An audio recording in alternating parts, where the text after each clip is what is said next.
मित्रों, महागणपति जी को प्रणाम, महापराग जगदम्बा भवानी को प्रणाम। आइए हर रोज की भांति आज भी चर्चा कर लेते हैं, आज भी सत्संग कर लेते हैं।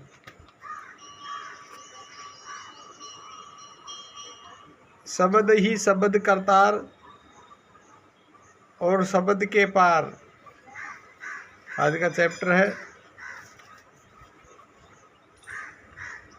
मुझे एक प्रश्न सदा उलझाए रहा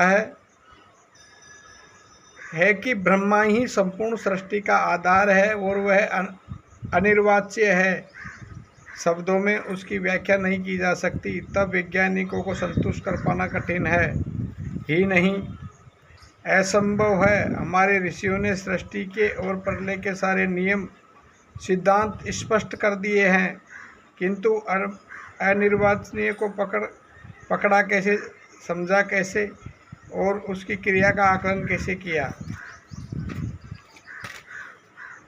मित्रों, उपासना में भी जप का माला का सबसे अधिक महत्व है। विश्व के अधिकांश धर्मों में जप का महत्व है। जप किसी न किसी मंत्र का होता है। मंत्र के स्वरूप में अधिकांशतः अनिर्वाच्य ही होता है। जप का अभ्यास हर सर्वसाधारण व्यक्ति कर सकता है। गुरु दीक्षा का अर्थ मंत्र से अस्थायी आस्था पैदा करना ही होता है। इससे जप में निरंतरता बनी रहती है। गलती होने पर अनिष्ट का भी भय रहता है। जप का लक्ष्य कितना स्पष्ट है कि चिंतन ही नहीं करना पड़ता, शास्त्र नहीं पढ़ने पड़ते।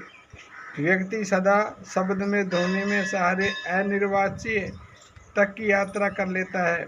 बुद्धिमान के मन में अनेक प्रश्न उठेंगे और एक भ्रांति की स्थिति भी बनी रहेगी। आस्था में प्रश्न उठते ही नहीं। व्यक्ति बेखरी से जप शुरू करता है। जप वाचिक होता है, मंत्र बोलना पड़ता है, अभ्यास के साथ उपांशु हो जाता है, परंतु बेखरी से माध्यमा में उतर जाता है। वाचिक में जहाँ शब्द में स्पंदन बाहर निकलते रहते हैं, उपांशु में स्पंदन शरीर के भीतर टकराकर बाहर निकलते हैं। आगे मानस जप पश्चंती में चला जाता है। शब्दों की ध्वनि का लोप होने लगता है। व्यक्ति के प्रयास भी ठहर जाते हैं। यहाँ से आगे अनिर्वाच्य की यात्रा शुरू होती है। यह सारा वाक का क्षेत्र है। इसका निष्कर्ष क्या यह नहीं है कि लक्ष्मी की तरह सरस्वती भी माया का ही रूप है। लक्ष्मी की प्राप्ति के लिए सरस्वती रूप मंत्रों का ही प्रयोग करते हैं। लक्ष्मी रूप पूर्ण रूप से जड़ तत्व है, आवरण मात्र है। सरस्वती का वाक क्षेत्र भी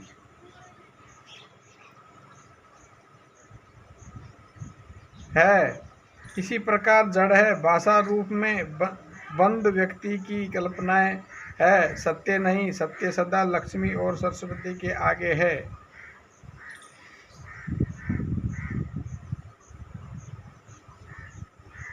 इसी प्रकार प्राणायाम के प्रयोग भी विकर्षण के पार ले जाने के लिए ही है। श्वास प्रश्वास में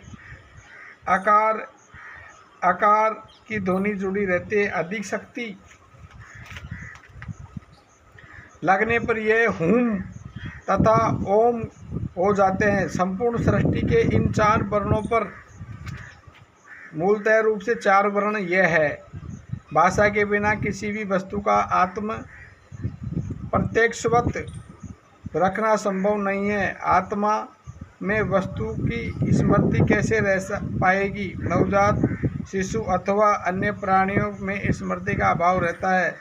भाषा के माध्यम से ही मनुष्य आत्मा को इंद्रिय ग्रहण विषय से जोड़ा पाया, क्योंकि ये विषय आत्मा के नहीं, अतः दृष्टि से ओझल होते हैं। आत्मा इनको भूल जाता है। भाषा के कारण विषय स्मृति बन जाता है। प्रत्येक वस्तु का एक संज्ञा शब्द होता है। प्रत्येक भाषा में एक ही वस्तु में भिन्न भिन्न नाम रहते हैं। ये इस बात का प्रमाण है कि भाषा का आधार कल्पना होता है।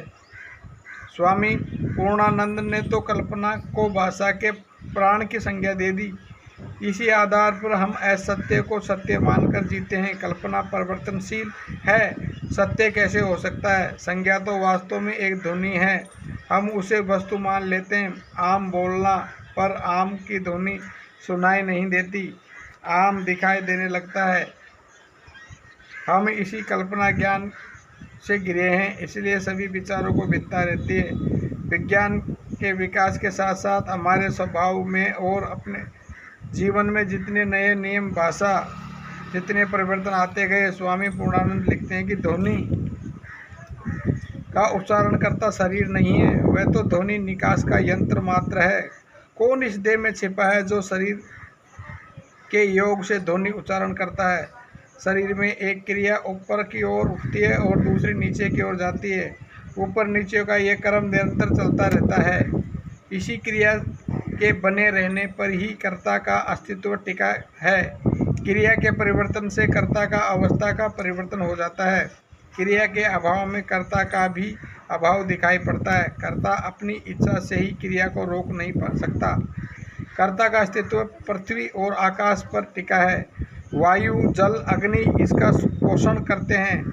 जब कर्ता इस क्रिया का एकात्मक भाव हो जाता है तब कर्ता ही क्रिया पर आधार कर लेता है। कर्ता की तलाश क्रिया के माध्यम से ही संभव है। क्रिया के अनुरूप ध्वनि पैदा होती है। हर क्रिया की एक ध्वनि होती है। जब ध्वनि होती है तो वहाँ क्रिया भी होती है।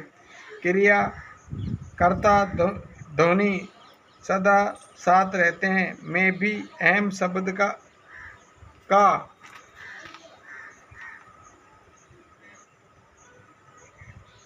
देह स्थित आकर्षण विकर्षणात्मक क्रिया की मात्रा के भेदगत परिवर्तन से हमारी वर्णमाला का समूह विकसित हुआ। ये क्रिया के परिवर्तन से ध्वनि के भेद से साथ साथ भावों में भी परिवर्तन होता है। जैसे कि क्रिया एवं ध्वनि अभेद है, वैसे ही क्रिया एवं भाव के अभेद रहते हैं। भाव के अनुसार ही क्रिया होती है। मानव जो कुछ ज्ञान को समझता है वह भी तो क्रिया का ही फल है। आकर्षण के कारण अहम उत्पादक क्रिया संकुचित होकर ऊपर उठती है, पुनः ऊपर से विकर्षण रूप से नीचे आने लगती है। आकर्षण विकर्षण कहीं बीच मार्ग पर मिलते हैं। वस्त्रा का प्रयोग इसके प्रत्यक्ष उदाहरण है। साधारण दोनों को स्वेच्छा से किसी एक चक्कर पर मिलाता है, वैसे ही शुरुआत मणिपुर चक्कर से ही होती है। अभ्यास के समय एक दूसरे करके ऊपर के चक्रों को और गति होती है। निम्नगामी निष्करण है का क्षेत्र एवं प्रभाव घटता जाता है। सहस्त्रार पर शुद्ध आकर्षण रह जाता है। वर्णमाला शब्द ध्वनि नहीं रहते। जब संयोग, स्थान, आहट, घाट मिलन बिंदु के उच्च भाग में होता है, वे व्यक्ति धार्मिक एवं शब्द प्रधान होते हैं। जिनके क्रिया का संयोग एकार घाट के माध्यम से होता है वह रजोगुण प्रधान, तथा जिनका संयोग एकार घाट के नीचे होता है वह तमोगुणी होता है।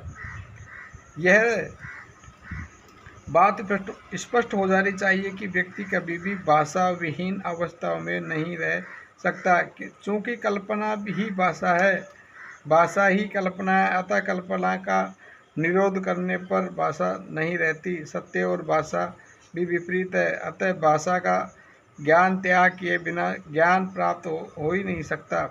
स्वरूप भी तो अनिर्वाच्य ही है। भाषा स्थूल को पकड़ सकती है, विषय को स्मृति में रखना माध्यम है, इसका बिना कुछ भी याद रखना संभव नहीं। सिद्धांत रूप में स्मृति अपने आप में बंधन है। विषय से जुड़ाव के कारण ही स्मृति का विकास होता है। अतः मोक्ष मार्ग में मुमुक्षों के लिए लक्ष्मी हितकारी है और नहीं सरस्वती गुणकारी। दोनों के ही शक्तिमान विष्णु एवं ब्रह्मा अक्षर पुरुष बनकर हमारे हृदय बने हुए हैं। इसके आगे केवल इंद्र प्राण ही ले जा सकता है। इसी को जगत पिता सूर्य कहते हैं। मित्रों, ये मैंने आपको बहुत अच्छा लेख बताया है। हमारे चैनल द्वारा दी गई जानकारी आपको अच्छी लगती हो, हमारे चैनल को लाइक करिए, शेयर करिए और सब्सक्राइब करना ना भूलें, क्योंकि आपका एक सब्सक्राइब हमारे चैनल को नई दिशा देता है। हरिओम हरिओम।